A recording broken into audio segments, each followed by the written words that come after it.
antara doa Rasulullah itu, Allahumma inni a'udzubika min qalbin la yakhsha. Ya Allah, aku berlindung kepadamu ya Allah, jangan hati saya ini tidak khusyuk. Mendengarkan pengajian juga, kalau bahasanya anak-anak itu menter saja. Hatinya itu beku, tidak tersentuh ya Ustaz. Sulit. Ada teman saya berangkat haji, sudah dua minggu di haji, di Mekah sana ketemu saya, lalu mengatakan, saya ini belum bisa nangis ini, gimana? Apa bisa mabrur gitu ya? Saya mengatakan, ya sudahlah, Anda berdoa saja supaya hati Anda itu tunduk, karena itu penting. Seperti tadi cerita Pak Abdullah, saya ingat pada waktu acara Cinta Rasul yang dulu itu, ada anak kecil yang mendengar Rasulullah terus berderai. Ini frekuensi ya Pak Abdullah, frekuensi. Nah kita rugi karena ada orang datang kepada Aisyah, Ummul Mukminin radhiyallahu anha, datang, wahai Ummul Mukminin, saya ini sakit. Lalu ditanya, apa penyakitmu itu? Lalu orang ini mati, qaswah katanya. Qaswah itu apa? Hati yang beku. Lalu diajari, kamu kalau ada orang sakit datangi. Itu hati itu kalau jarang mendatangi orang sakit, salah-salah nanti bisa qaswah. Ya. Kemudian kalau ada orang kesusahan, itu bertakziah. Ya. Kemudian tawakkul maut, berpikir tentang mati. Jadi diantaranya juga kita dianjurkan untuk datang ke makam untuk berziarah, karena itu mengingatkan kita akhirat. Tapi kalau orang itu setiap hari berpikir tentang bisnis, itu saja, berpikir tentang uang, berpikir tentang modernisasi, berpikir, kalau terus begitu tidak pernah membaca salawat, waduh ini bahaya sekali. Nanti kalau tahu salawat, ya seperti dikatakan oleh ibu itu tadi itu. Tapi apakah itu berpahala? Saya mengatakan insya Allah berpahala. Dia mengucapkan, lidahnya mengucapkan. Perkara ini pahalanya 1 kilo, ini 1 ton, ini kan bukan urusan kita. Bukan urusan kita. Kita berpikir positif aja. Baik. Ya Ibu. Iya, bisa ditambahkan sedikit Ustaz karena kita harus jeda nanti, silakan. Ya, saya kira seperti disampaikan Ustaz Taufik tadi, bahwa ketika seseorang membaca salawat, paling tidak dia sudah memulai langkah. Ya, yang baik. Kalau dia membaca salawat, dia punya 2 kemungkinan. Salawat dia itu ikhlas atau tidak ikhlas. Kalau yang membaca tidak ada kemungkinan apa-apa, ya sudah tidak baca salawat gitu aja. Tapi bagi yang membaca ini masih ada 2 kemungkinan, bisa ikhlas bisa tidak. Bagi yang tidak membaca, ya tidak mendapatkan apa-apa. Rugi, sudah rugi pasti kalah. Baik, terima kasih pemirsa. Masih ada satu sesi lagi yang bisa kita cermati mengenai masalah dialog Cinta Rasul ini. Dan sekarang kita nikmati dulu beberapa pariwara berikut. Salatu wassalamu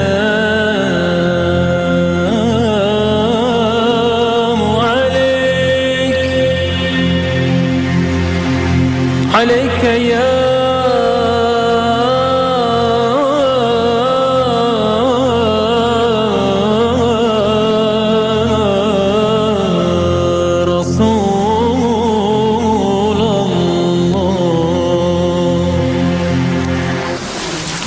Pemirsa, kita sudah berbicara atau mengupas mengenai masalah apa untungnya mencintai Rasulullah Sallallahu Alaihi Wasallam. Kemudian bagaimana sebenarnya kalkulasi keimanan kita atau kecintaan kita terhadap Rasulullah Sallallahu Alaihi Wasallam. Dan yang masih ada dalam benak saya saat ini terkait dengan dialog cinta Rasul ini adalah, kalau sekarang kan ada istilah komprehensif ya. Kalau boleh saya katakan dan meminjam istilah itu, arti sholawat yang komprehensif itu sebenarnya bagaimana Ustaz? Kalau kita kaitkan dengan kehidupan kita yang ada sekarang ini. Silakan Ustaz Sahab. Ya, baik, bismillahirrahmanirrahim.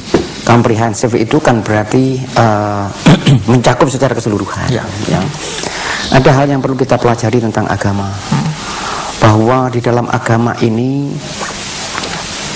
pahala yang kita bisa peroleh dari tindakan kita itu apapun, walaupun kecil, kita akan memperoleh pahalanya. Dan dosa punya sektor sendiri, pahala punya sektor sendiri, dosa punya. Sehingga komprehensif itu mesti dilihat dengan secara hati-hati. Artinya begini, kalau saya berbuat sesuatu yang baik, saya akan memperoleh pahala. Kalau saya berbuat sesuatu yang jelek, saya akan memperoleh dosa. Sehingga kalau saya berbuat dosa, itu saya harus berbuat pahala yang banyak. untuk menutup dosa-dosa saya. Itu berlaku hukum seperti itu di dalam agama. Tidak berarti begini, tidak berarti kalau Anda buat pahala, kemudian Anda berbuat dosa, maka berarti pahala Anda itu tidak ada artinya. Malah tidak begitu. Wa adbi'is sayyi'atal hasanata tamhuha. Itu hadis Rasulullah yang mengatakan, kalau kamu berbuat sesuatu yang jelek itu, ikuti dengan perbuatan yang yang baik supaya menghapus perbuatan jelekmu itu. Maka itu istilah komprehensif ini mesti dilihat lebih jauh. Artinya begini, artinya kalau seseorang itu masih melakukan sesuatu yang tidak baik, idealnya yang tidak baik itu harus dihilangkan. Sama sekali. Kalau tidak bisa, yang tidak baik itu dikarantina. Kayak virus lah, dikarantina. Yang baik-baik ini ditingkatkan. Ini nanti insya Allah bisa menutup ini. Baik. Ya, tetapi jangan kita mengatakan begini, wah sudah percuma karena kamu sudah berbuat jelek, kamu sholawat juga tidak ada artinya. Tidak begitu. Kalau itu yang dilakukan begitu, berarti itu yang namanya, kalau istilah saya, maksiat lintas sektoral atau multidisipliner. Artinya kamu percuma sembahyang tapi ngerasani uang, bahasa begitu, itu umum. Betul. Di kampung umum bahasa seperti itu. Kamu percuma sholawat terus tapi ya masih tetap sering ngerasani orang. Kamu percuma kamu sholat tetapi kadang-kadang kamu tidak jujur. Mestinya tidak begitu. Artinya itu kadang-kadang seolah-olah begini, kalau kamu itu tidak jujur, yang baik itu adalah tidak sholat, tidak puasa, itu malah komprehensif. Nah, saya kira yang itu malah tidak betul. Iya, jadi istilahnya tomat Ustaz ya. Kadang-kadang tobat, kadang-kadang kumat ya. Kalau menurut Ustaz Taufik bagaimana terkait? Saya ingin mencoba untuk memaknai. Seperti misalnya dalam berzikir sama saja. Ada cerita seorang datang kepada Rasulullah mengatakan, ya Rasulullah, saya kalau sholat itu kok tidak bisa khusyuk dan sulit. Lalu Nabi mengajarkan sebelum melakukan sholat ucapkan ta'awudz, a'udzubillahi minasyaitonirrajim. Dilaksanakan oleh sahabat ini. Setelah beberapa hari datang menghadap Nabi, ditanya bagaimana? Alhamdulillah, sudah khusyuk saya. Apakah setiap orang yang melakukan itu seperti sahabat itu? Belum tentu. Coba ibu mencoba itu ya. Belum tentu. Kenapa? Ini kualitas. Kualitas. Salawat sama. Kalau orang mengerti arti salawat, saya mengatakan Allahumma sholli ala Muhammad wa ala ali Muhammad, ini sebenarnya komitmen. Saya yakin bahwa ajaran beliau itu benar. Saya mengimani beliau dan saya akan mengikuti ajarannya. Satu. Kemudian yang kedua, ucapan salawat itu juga mengandung penghormatan pada Rasulullah. Tahiyatul hub wal izz. Ini merupakan penghormatan dan juga tanda cinta. Tanda cinta. Kalau saya mengatakan Allahumma sholli ala Muhammad wa ala ali Muhammad, itu ada ar-ribatul jami' bainal qa'id wa jundi, bainal imam wa atba'i. Ada ikatan. Kenapa sih kamu kok mengucapkan salawat? Terlepas dari memang itu perintah, tapi kalau mau berkualitas, saya merasakan bahwa saya ini pengikut Nabi. Lalu saya menjadikan Rasulullah sebagai pemimpin saya, sebagai imam saya. Makanya saya salawat. Kalau seperti itu, sangat komprehensif.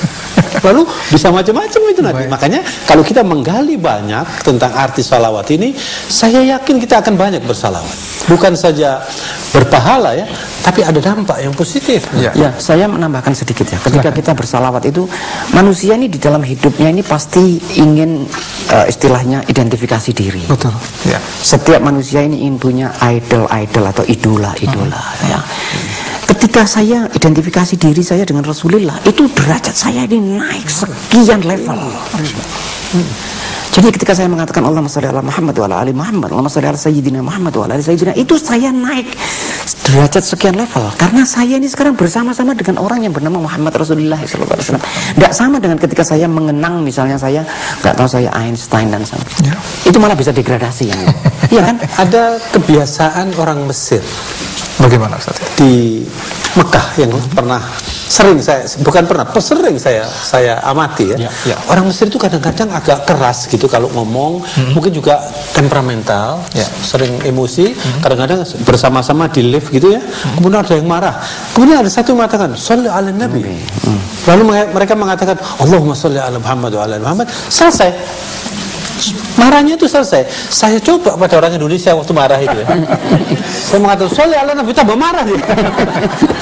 Ini dia tidak merasakan, dia tidak merasakan. Tapi orang Mesir ini sepertinya sudah biasa. Dan saya melihat orang Mesir itu peka dengan salawat.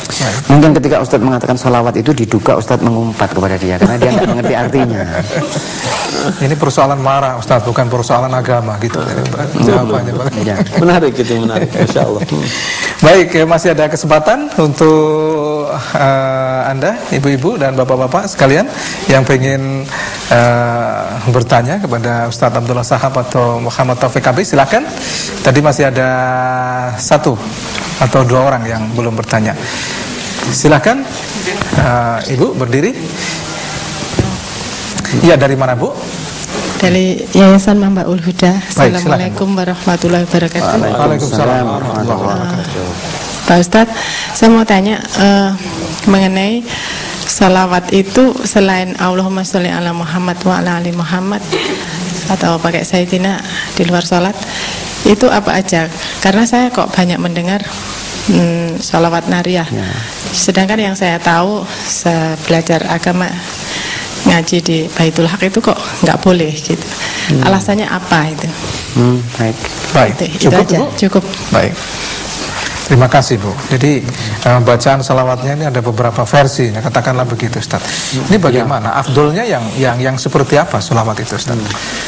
Ustaz Ya, silakan. baik, bismillahirrahmanirrahim. Ada sahabat yang menanyakan kepada Rasulullah bahwa kami ini diminta untuk memberi salam kepadamu dan salawat. Memberi salam kepadamu kami mengerti, memberi salat kepadamu itu bagaimana caranya? Kemudian Rasul mengajari Allahumma shalli ala Muhammad wa ala ali Muhammad kama shallaita ala Ibrahim wa ala ali Ibrahim fil alamin innaka Hamidun Majid. Yang itu salawatnya diajarkan. Tetapi ada orang-orang yang itu tadi, kalau saya mengambil istilah Ustaz Taufik tadi, yang husnudzon saja. Ada orang-orang yang membuat salawat. Itu kadang-kadang bukan dari Rasulullah, itu dari para ulama. Seperti salawat nariyah, yang tunjina dan sebagainya itu. Allahumma sholli ala sayyidina Muhammadin tubil qulubi wa dawaiha wa afiyatil abdani wa shifaiha, yang begitu.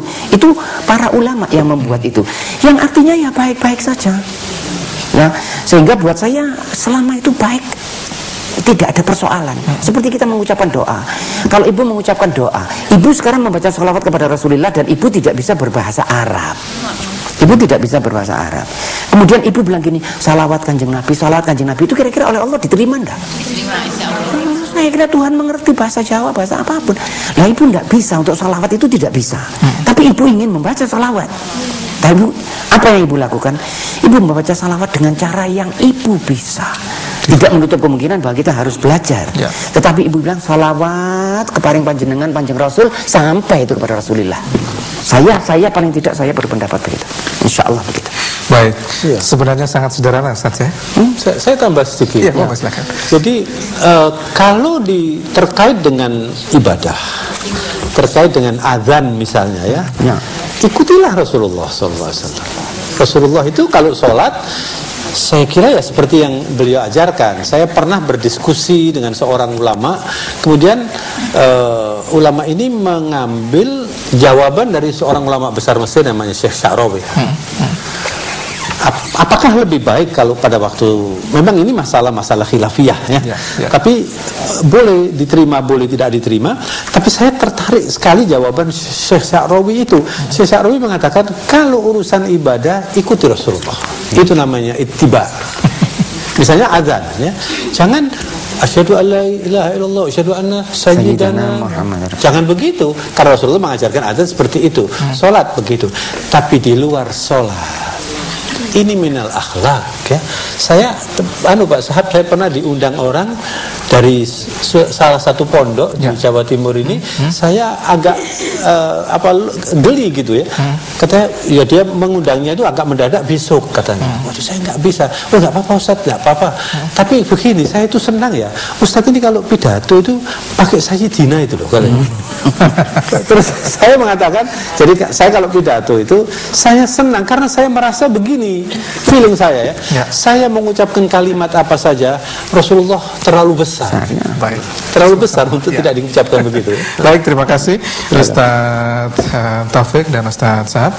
Kita jeda dulu pemirsa. Setelah ini kita akan ngobrol lebih detail mengenai masalah cinta terhadap Rasulullah SAW.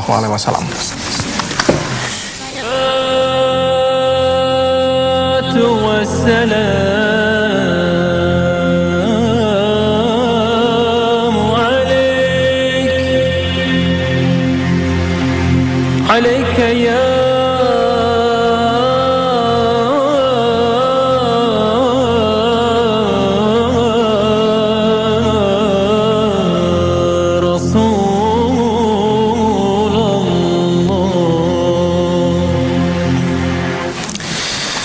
Terima kasih pemirsa, dan kita sudah berbicara panjang mengenai masalah sholawat, karena ini merupakan salah satu bagian atau pengejawantahan bentuk kecintaan kita, Ustaz, ya, terhadap Rasulullah SAW. Nah, kalau kita mengacu pada kehidupan kita sehari-hari, dalam kondisi apa saja sebenarnya Ustaz kita bisa melakukan sholawat ini? Apakah misalkan sedang berkendara kita boleh, atau pada saat-saat tertentu saja? Karena ini ada banyak hal yang dipertanyakan. Atau idealnya yang seperti apa? Silahkan Ustaz Saiful. Ya baik, yang pertama begini, yang paling gampang. Setiap kita mendengar nama Rasulullah disebut, kita baca salawat. Itu yang paling gampang. Ya. Dalam sebuah hadis dikatakan orang yang kikir itu adalah orang yang mendengar namaku disebut dan tidak memberi salawat kepadaku. Ya. Kalau nama Rasul itu disebut satu kali, kita salawat satu kali. Ya. Kalau disebut sejuta kali, kita salawat sejuta kali. Tidak ada nama Rasul disebut dan kita hambar begitu saja. Begitu namanya disebut, selalu kita membaca salawat. Itu spontaneously, itu nanti jadi otomatis. Tidak bisa kita dengar nama Rasulullah kemudian kita diam, itu tidak bisa. Kalau itu sudah jadi kebiasaan, tidak bisa. Dengar nama Rasul kemudian kita diam, itu ada yang salah. Ada yang salah. Mendengar nama Rasul kita diam, itu terasa aneh. Dan itu orang-orang yang mengatakan mengikuti Rasul, dan ketika namanya disebut dan dia hambar saja. Kemudian kalau ada waktu ya memang kita menyempatkan khusus membaca salawat. Di situ, saya kira di situ pengajian-pengajian yang bersifat seperti maulud dan sebagainya itu menghimpun orang, memberi sarana, memberi wahana untuk membaca salawat. Tetapi kalau kita bisa duduk setiap saat, tempatnya saya kira tidak harus ada tempat khusus atau momen khusus. Yang paling gampang begini, pagi hari atau sore hari atau malam hari mau olahraga, ambilkan sepatu, bismillahirrahmanirrahim, sambil berjalan, jalan sambil naik sepeda, kalau perlu sambil nyanyi-nyanyi qasidah, itu paling enak itu. Jadi tidak cuma sholawat tetapi ada qasidahnya seperti yang kita dengar ini tadi. Qasidah yang enak, hati senang, pikiran senang, insya Allah mendapat pahala. Kalau pengalaman Ustaz Taufik sendiri bagaimana terkait sholawat ini? Ya, saya seperti katakan Pak Abdullah, saya dalam tanda petik memaksa diri. Ya. Kalau tidak itu mungkin lupa kita ini. Sama saja dengan zikir. Ya. Kalau saya tanya ibu-ibu, berapa kali ibu mengucapkan kalimat tauhid la ilaha illallah? Kalau tidak dikondisikan mungkin sedikit. Sedangkan Al-Quran mengatakan ya ayyuhalladzina amanu udzkurullaha dzikran katsira. Yang banyak kalau berzikir itu, termasuk juga salawat itu. Nah silakan ibu-ibu. Nah sekarang bertanya saja, ada orang saya tanya, ya sudahlah, Anda tidak mau maulid, tidak mau itu silakan, memang itu tidak diperintahkan oleh Nabi. Berapa kali Anda bersalawat untuk Nabi dalam sehari? Lalu dia menjawab, ya waktu sholat itu. Allahu Akbar, saya bilang gitu. Betapa sedikitnya kamu ini. Ini berarti dia tidak mau posisikan Rasulullah di tempatnya, tidak mencintai. Sedangkan Rasulullah mengatakan la yu'minu ahadukum hatta akuna ahabba ilaihi min walidihi wa nafsihi wa nasi ajma'in. Allahu Akbar. Belum sempurna iman seseorang sebelum cinta Rasulullah lebih dari anaknya, lebih dari ibunya, lebih dari orang tuanya, lebih dari dirinya sendiri bahkan. Dan lebih dari semua orang. Baik. Waktu kita tinggal sedikit, Ustadz, tinggal beberapa menit lagi terkait dengan topik yang kita bahas ini. Silahkan untuk melakukan pengerucutan persoalan, Ustadz. Jadi ada banyak hal ya, sebenarnya yang sudah kita bahas, tapi intinya bagaimana? Silahkan. Ya baik, bismillahirrahmanirrahim. Kita beriman kepada Allah, kita beriman kepada segala sesuatu yang diajarkan agama kita, dan itu datangnya dari Rasulullah SAW. Apa yang bisa kita berikan kepada Rasul, apapun yang kita berikan tidak akan bisa membalas. Ya, kata trio Bimbo Taufik, cinta Rasul kepada manusia bagai cahaya swarga. Dapatkah kami membalas cintamu secara bersahaja? Tidak mungkin kita balas pahala Rasulullah SAW kepada kita. Maka yang paling kecil itu sekecil-kecilnya itu membaca salawat ketika namanya disebut itu kecil. Sehingga nanti buat saya begini, kadang-kadang begini nih Mas Dedi ya. Besok kita ingin bertemu dengan Rasulullah SAW. Saya kira cita-cita setiap orang mukmin itu tidak hanya masuk surga, tapi ingin masuk surga bersama-sama dengan Rasulullah SAW. Suara kita itu sudah dikenal. Sehingga kita kalau datang itu Rasul sudah pernah dengar, ini orang yang sering baca salawat. Sehingga ketika kita datang itu kita bilang, ya dulu saya ini tidak baik, saya ini kurang, tapi saya juga membaca salawat. Sehingga Rasul itu pernah kata, oh ya memang aku pernah mendengar suaramu loh, yang tidak pernah membaca salawat. Saya kira suaranya tidak dikenal.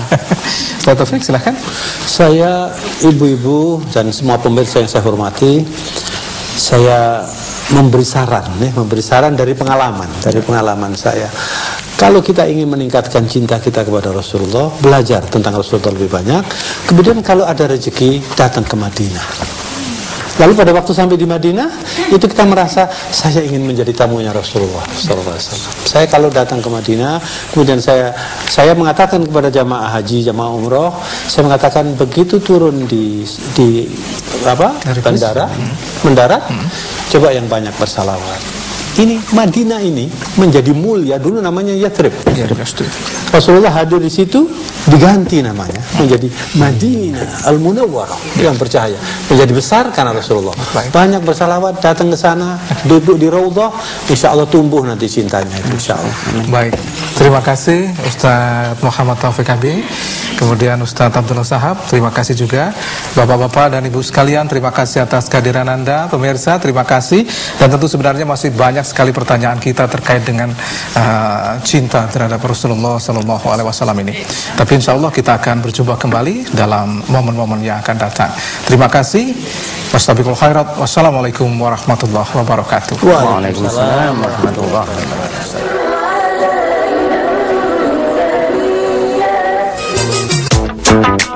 Menurut saya, bangsa ini sangat